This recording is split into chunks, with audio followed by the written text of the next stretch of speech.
He once made the world believe in time travel with nothing more than a leap from a silver DeLorean and that signature mischievous smile. Michael J. Fox, the star of Back to the Future, was the face of American youth throughout the 1980s. His success brought him an estimated net worth of $65 million, a stunning 3-story apartment in Manhattan, limited edition sports cars, and one of the most refined lifestyles in all of Hollywood. But at the very height of his fame, he received a life-altering diagnosis: early onset Parkinson's disease, a condition that gradually takes control over even the smallest movements. In an instant, his world seemed to collapse. The man who once made America laugh became the subject of its quiet heartbreak. So how does a star lose his spotlight yet somehow shine brighter in the hearts of millions? It's Michael J. Fox has endured trials few could imagine, and yet his journey has led to something far greater than fame. What is his life like today? All of that will be revealed in this video. If you enjoy stories like this, please remember to hit the like button. It truly helps us out. And feel free to share your thoughts in the comments below. If you grew up as one of 5 kids in a 2-bedroom apartment, did you ever feel forgotten in your own family? Michael J. Fox once said he learned to stay quiet from an early age, not because he had nothing to say, but because no one had the time to listen. Born in 1961 in Edmonton, Alberta, Michael was the 4th of 5 children in a struggling household. His father was a former soldier who later worked as a police officer. His mother, a bookkeeper, juggled a full-time job while raising 6 mouths to feed. The family moved often, not for convenience, but to find cheaper rent. Their apartments were usually too small. Some nights, Michael would sleep under the kitchen table, or curl up on a threadbare sofa with torn upholstery. Breakfast often meant cold toast and bagged tea. But the thing Michael missed most wasn't food, it was being seen. "I felt like a shadow walking through the house," he once said in an interview. "I was there, but no one really noticed." That's when he began mimicking voices from the television. He'd imitate game show hosts, movie stars, perform lines in different accents, not to impress anyone, but simply to hear himself in a world that barely acknowledged he was there. Then one day, he auditioned for a small school play just to have a reason to stand in front of the class instead of being pushed to the back. But something unexpected happened for the first time. People actually looked at him. At age 15, a local director came to see that school performance and cast Michael in the lead role of a Canadian TV series called Leo and Me. The entire family was stunned. Then came the practical questions: who would drive him to set? How could they afford new clothes for filming should they let him take time off school? From a boy who once felt invisible, Michael suddenly faced a decision no one in his family had ever prepared for: to take a leap of faith and step out from the shadows. He chose to chase that dream all the way. But to do it, Michael J. Fox would have to leave his hometown and set off alone, heading to a place where someone like him, small in stature, without elite training or powerful connections, was more often turned away at the door. And that was only the beginning. From a boy wearing hand-me-downs in the dead of a Canadian winter, to a young man knocking alone on Hollywood's door. But could the spotlight ever truly erase the shadows within? In 1979, at just 18, Michael J. Fox left Canada for Los Angeles with only a few $100s in his pocket and a dream no one quite believed in. He lived in a modest apartment, cooked his own meals, did his own laundry, and waited for casting calls that sometimes never came. He had no agent, no connections, no one to guide him. In Hollywood, where height and looks often decide your fate, Fox was rejected again and again. They told him he was too short, not right for the screen, but he didn't give up. When he joined the Screen Actors Guild, he discovered the name Michael Fox was already taken, so he added a J, a quiet declaration to the world: "This is who I am. You'll remember this name." His first role in Midnight Madness 1980 came and went without much notice, but then came Family Ties 1982 and everything changed. What started as a supporting role soon became the soul of the show. Fox's quick wit and sharp charm turned Alex P. Keaton into the centerpiece of the series. Within months, his face was on every living room screen across America. Then came the turning point. Back to the Future was already in production when the lead actor was suddenly replaced. Fox was asked to step in. His schedule was already packed. But the studio made an unprecedented decision: sitcom by day, film by night. And Michael said yes.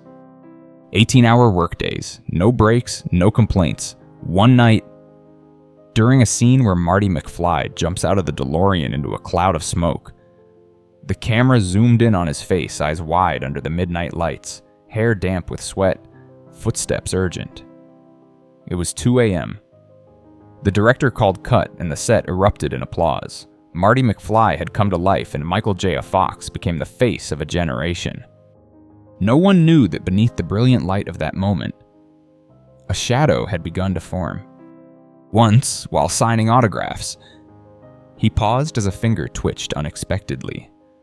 Another time, it took him several tries just to raise his hand and run it through his hair, a simple gesture that suddenly felt strangely difficult.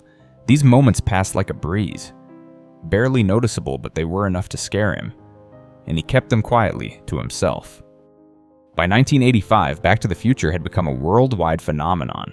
The small-framed teenager in a denim jacket and sneakers, cruising through town on a skateboard, didn't just light up the screen, he carved a place in the memory of millions of Americans.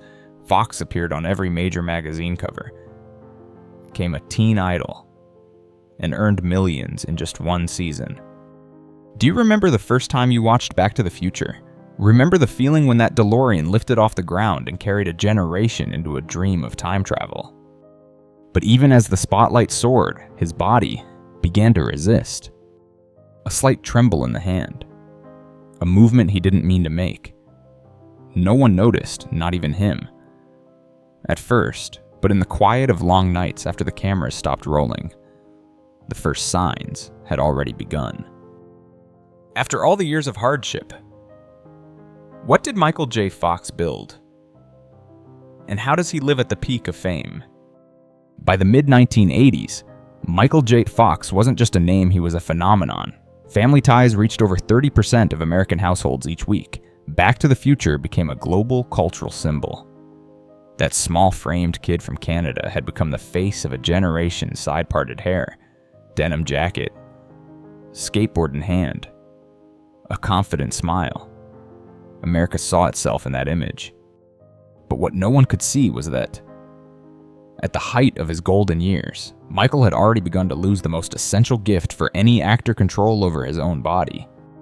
In 1991, while filming Doc Hollywood, he noticed his pinky finger twitching for no clear reason. First came the tremors, then stiffness, then the loss of small, routine movements. Doctors gave him the final diagnosis: early-onset Parkinson's, a disease with no cure, one that could leave him disabled within a decade. He told no one. Only his wife knew. By day, he smiled under studio lights. By night, it was alcohol and quiet panic. He fell into depression. He drank alone. Once, standing in front of the mirror in a luxury hotel in New York, he whispered to himself, "I'm disappearing." Wealth, fame, but complete isolation. He had everything except the one thing no one can buy: time. And yet, through those turbulent years, he tried to hold it all together. Every scene, every smile, every handshake with a fan was an effort to preserve a part of himself that hadn't yet slipped away. He lived like a candle burning from both ends brightly, but quickly. And amid that brilliance, he built quiet spaces not to showcase his success, but to take refuge from it. In Manhattan, he owns a 3-level apartment nestled inside an elegant brownstone on the Upper East Side. Floor-to-ceiling glass windows give him a sweeping view of the New York skyline, dazzling and chaotic. But inside, a different world. The living room is minimalist: a dark velvet sofa, a mahogany bookshelf, and black and white photos scattered across the walls like quiet memories. The kitchen, lined with cool white stone and a gleaming Sub-Zero fridge, is where he still makes his own coffee each morning. His hands tremble slightly. but the routine remains.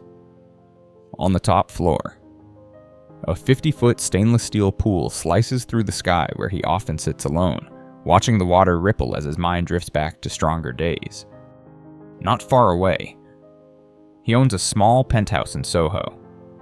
The space is modest, but flooded with natural light through a black-framed glass ceiling. Abstract paintings line the hallway, gifts from an unknown artist inspired by Lucky Man, his memoir. It's here he often writes, rehearses lines, or simply sits for hours, listening to the rain tapping on the glass above, each drop like a quiet note, anchoring him to himself. In Kwogu, in the Hamptons, sits a Cape Cod-style home, white painted siding, a wide porch, and weathered wooden floors bleached by sea air.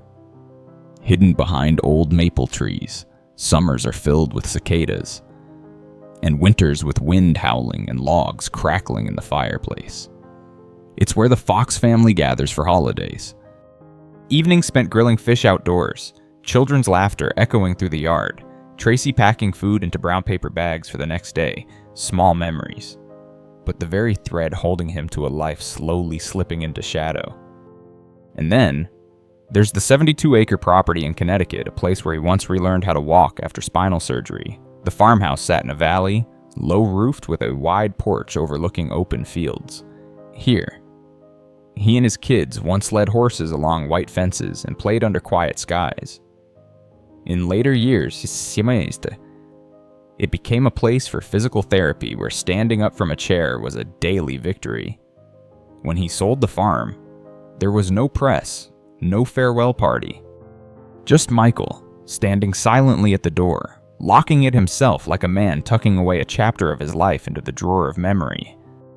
And like the homes he chose, Michael J. Fox's cars were never loud. They weren't rows of supercars lined up for display, but wheels with memories, kept not for status, but for meaning. The first was a classic BMW he bought with the money he earned from his earliest film roles. It wasn't flashy, but it was just enough for a young man from Canada to drive around Los Angeles and feel like he was living the dream.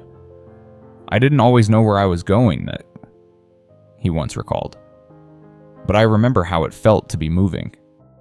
But the most iconic car, the one forever tied to his name, is the DeLorean DMC-12. That silver car with gull-wing doors didn't just carry Marty McFly through time. It made Michael J. Fox a cultural legend. In real life, he still owns a DeLorean not to drive every day, but as a reminder of the moment that once changed everything. A few times a year, he opens the garage and gently wipes it down, and sits behind the wheel not to start the engine, but to lay his hands on the wheel, as if to reconnect with the boy who once dared to believe in the impossible. More recently, he added a 2023 Rolls-Royce Phantom, not for luxury, but for its near-weightless comfort, which helps soothe his muscle tremors. The cabin is so silent you can hear the ticking of the analog clock. He often leans back, eyes closed, momentarily forgetting the reality of living with a disease he cannot control. Few know that he once turned down a major sports car endorsement, because for Fox, a car doesn't need to prove anything, it only needs to be a safe place to keep moving forward. The more success he gained, the slower he chose to live, as if trying to preserve the things that truly mattered in a world always demanding he stay in the spotlight. Fox starts each day with a black coffee. No sugar, no cream. He still makes it himself, despite the tremor. In that white stone kitchen in Manhattan. He sits quietly for a few minutes before the world begins to spin. NPR plays in the background, its calm voice like steady breath. Everything is still. Just the way he prefers it. One of his quiet pleasures is collecting books, especially older print editions of Hemingway, Vonnegut, and other American authors from the 60s and 70s. On the mahogany shelf in the living room, you'll find dog-eared paperbacks, some marked with pencil notes from decades ago. Not because they're rare, but because they remind him of an earlier version of himself, quiet, questioning, and always searching for something beyond the stage. He also keeps a small collection of guitars, most of them played during his school band days. A black Fender Stratocaster still rests in the corner of his bedroom. Some nights, he'll strum a few notes softly. Not as a song, but to remember that his hands still know how to find the strings. Another quiet passion, he keeps a few film relics, a miniature DeLorean model, a behind-the-scenes photo from Back to the Future, and a pair of iconic Nike Air Mags. Not on display, not hung for guests to see, but tucked away in a small wooden cabinet. To Fox, they're not trophies, they're reminders that it was all real, and that he made it through. More than anything, he cherishes silence. Not the silence of an empty room, but the peace within, where there are no more expectations, no more performances, just a man, continuing to live in the way he believes is right. Among the expensive homes, the prestigious awards, and the millions of fans, Michael J. Fox has always kept one part of his world beyond the reach of any spotlight: his family. He met Tracy Pollan in 1985 when she played Alex's girlfriend on Family Ties. She was a sharp-eyed young actress with a strong voice few dared to tease. Michael was already famous, but still had that nervous charm. They didn't fall in love immediately, but when they did nothing else outside that love mattered, they married in 1988. For over 3 decades, Tracy hasn't just been his wife, she's been the quiet co-star of his life. She's seen the drinking, the despair, the nights when he cried from not being able to move his own arm. While the world watched him through the glow of Marty McFly, Tracy was the only one who knew what was truly happening behind the mask. They have 4 children: Sam, Aquina, Skylar, and Esme. They didn't grow up in a fortress or a palace, but in the quiet normalcy their parents fought to preserve. No live-in staff, no media-chased vacations, and even on the days when Fox couldn't get out of bed, Tracy still made the kids sit down for dinner because Dad's still listening. Michael once said, "I've lost a lot of things, but I've never lost them." And in the end, that's what's held him together when everything else began to break. What could cause a man who once symbolized the youth of America to suddenly have to relearn how to balance as he walked through his own front door? In 1991, at the age of 29, while filming Doc Hollywood, Michael J. Fox noticed a strange twitch in the fingers of his left hand. He thought it was just exhaustion. Then he began having trouble buttoning his shirt. His legs felt off when stepping out of the car. And then came the appointment that changed everything. The doctor looked at him, paused, and said quietly, "You have early onset Parkinson's." Fox didn't understand. He asked, "How much time do I have left?" The doctor replied gently, "I think maybe 10 more good working years. You should start preparing." That night, Fox returned to his hotel room in silence. He opened the minibar, took one small bottle of liquor, then another, not to forget, but to face what was coming. From that point on, alcohol became a companion. By day, he performed. By night, he drank, alone. No confessions, no tears, just silence and drinking. As if staying quiet long enough might somehow make the disease go away. Tracy was the first to know. She didn't cry, she simply asked, "What do you want to do?" Fox said, "Keep going, but don't tell anyone." And for nearly 7 years, no one in Hollywood knew the nightmare slowly growing inside the man whose smile lit up every screen. In 1998, he chose to go public. The media exploded. Fans were stunned. Some praised his courage. Others accused him of using the illness for attention. On television, he kept smiling. But backstage, his hands trembled so much he couldn't sign his own name. Parkinson's didn't just take away his ability to act. It stole his posture, his voice, his confidence, and his right to forget, even for a moment, that he was ill. Every step became a test. Every attempt to stand was a battle. He fell, he broke bones, he underwent spinal surgery, and then he had to relearn how to walk like a child taking their first steps all over again. Then came January 2025. in Washington, D.C., when the President of the United States awarded him the Presidential Medal of Freedom. Live broadcast. A standing ovation. And in the sound of that applause, Michael J. Fox slowly rose from his seat, shaky, strained, but he stood. And he smiled. "I'm still here," he said. Not a long speech, not a dramatic one, but in that moment it was the sentence that brought the entire room to tears. Can one person leave a lasting mark, even when time is no longer on their side? Michael J. Fox was once one of the youngest stars to take over Hollywood. But in the end, his greatest legacy wasn't left on film. In the year 2000, he launched the Michael J. Fox Foundation, a nonprofit dedicated to funding research for a cure for Parkinson's disease. What began as a modest idea, gathering a few doctors, raising a few $1 million, hoping to make a difference, became something no one could have predicted. By 2025, the foundation had raised nearly $2 billion, making it the largest private funder of Parkinson's research in the world. In 2023, they announced a groundbreaking discovery, a biomarker that could detect the disease in its earliest, pre-symptomatic stage. A breakthrough scientists had once believed was still 20 years away. And that's what Michael J. Fox did. He gave up his time so that millions could lose less of theirs. Beyond his films and philanthropy, he left a powerful legacy through 4 memoirs, Lucky Man, Always Looking Up, A Funny Thing Happened on the Way to the Future, and No Time Like the Future. They weren't books about accomplishments. They were pages filled with pain, acceptance, and what it means to keep going, even when everything seems to be ending. Fox never called himself an inspiration, but somehow, he gave an entire generation the courage to believe that even in illness, even in injustice, even when time takes everything, there is still something within us no one can take away. The high point of it all came when he received the Presidential Medal of Freedom. No one in that room saw a former movie star. No one mentioned Marty McFly. They saw a man honest, unsteady, but still standing and holding his wife's hand tightly. He didn't defeat time, but he lived deeply enough to remain in the memory of his era forever.